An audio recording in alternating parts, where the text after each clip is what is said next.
The wheat field we're standing in is, well, it's really small. There's a lot of wheat that's already been harvested in the United States, but what we wanted to discuss today is late season fertilization of wheat. So wheat that would be certainly bigger than this, what are we going to do in terms of overall fertility? Well, when you think about wheat, a lot of times the easy thing to look at is nitrogen. And you say, well, I've got to make sure I've got plenty of nitrogen out there or I'm going to have trouble. I have to have plenty of nitrogen or I'm going to have problems with protein production in my wheat. And yes, nitrogen is very important, but you know what? Protein is not just made with nitrogen, and the health of your plant is not just determined by how much nitrogen you have. We also need to talk about sulfur, we need to talk about micronutrients. Of course, you need some phosphorus and potassium as well. So we hope you get most of that taken care of fairly early in the season so wheat can do well the whole year long. But when you get a little bit later in the season, and the wheat needs a little boost, maybe you've noticed on your tissue test that things are starting to fall off, here's what you do. Okay, well, before we say that though, I should say this. Wheat, a lot of the yield is determined early in the season. Even though a crop like this size, it doesn't look like it's doing a whole lot. It kind of looks like grass and you think, well, it's no big deal.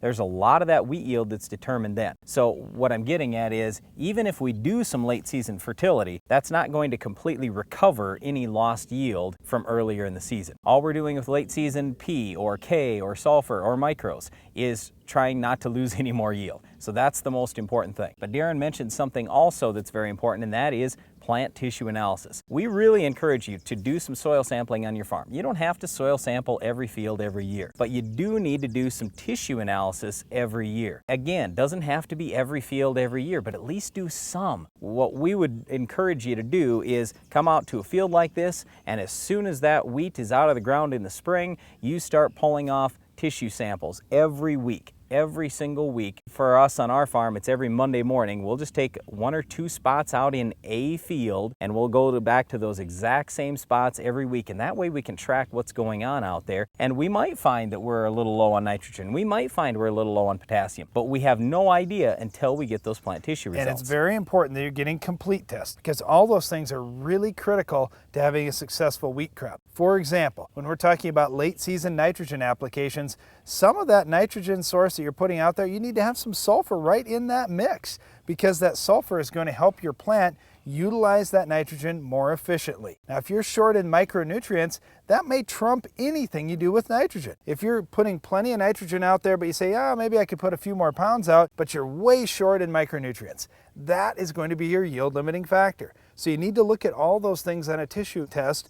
Otherwise, you just aren't going to know. But here's the whole thing. You might find out that, hey, my crop is a little bit short on nutrients, but then you say, oh no, I don't want to drive down my crop. If you have Trammel Eyes, you can go back and spray multiple times. Look at the highly intensive wheat management programs that they have over in Europe, for example, or even in parts of the United States. Those guys are back out there 6 times, 8 times, sometimes even 10 times. And they're not just out there for fun. They're out there because every single trip makes money. Well, maybe it is fun. But the point is they're raising dramatically more yield than a lot of us are throughout the country raising wheat. We have the yield potential. We have the soils. We can do it. But you can't do it if you let your crops suffer from lack of nutrients or anything else during the season. Well, this is one of those things too. And you think about late season fertility in a wheat crop. And a lot of times guys are like, well, wait a minute now, I've already made my 2 passes through there. I'm done. Well, you're not done. And when it comes to fertility, that is critical for keeping disease levels down. Yes, it's really important. You're going to have more disease problems if your crop isn't fed right. I mean, just think about it for yourself. If you go for a few days and you eat terrible, and I'm not going to name any names of any restaurants or anything like that, but you know what I'm talking about. You're driving through, you're eating some garbage for a few days in a row, you feel terrible. If anybody around you has a cold, you're going to catch it. Well, it's the same way with your crop. If it's undernourished, it's going to be much more likely that it's going to get disease. Okay, so you decide that you're going to put some nutrients on late in the season, whether it's just nitrogen or it includes something else.